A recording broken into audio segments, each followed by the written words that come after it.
It's been almost 4 years of fighting and no one's been able to bring about a decisive victory.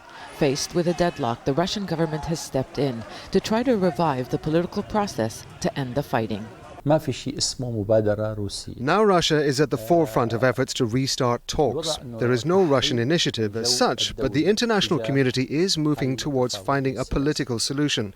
There is a willingness. The Russians and Americans are talking.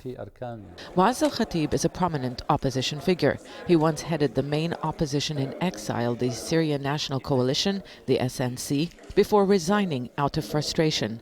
Last month, he was invited to Moscow. According to Khatib, Russia wants to help opponents of the government agree on a new authority to engage in direct negotiations with the government. What Russia is doing is providing a venue for opposition members from various groups to sit down and come up with a united front. Whoever is ready to join hands to save Syria, it is their right to join, and I believe the Friends of Syria will agree. There were direct talks in Geneva earlier this year, but 2 rounds ended with no agreement. At the time, the opposition was represented by the SNC.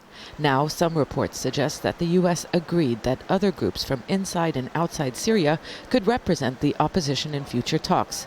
And this time around, President Bashar al-Assad doesn't have to step down before the negotiations begin. We all know a transitional government can't happen overnight, but there needs to be a clear agreement between the regime and the opposition with a clear timetable for a handover of power. There is no guarantee that Moscow's efforts will be able to stop the war, but there is an urgent need for political reconciliation in Syria, not just to stop the bloodshed. It would also help the international community win the fight against the Islamic State of Iraq and the Levant, which exploits the war to survive. Zeina Khodr, Al Jazeera, Doha.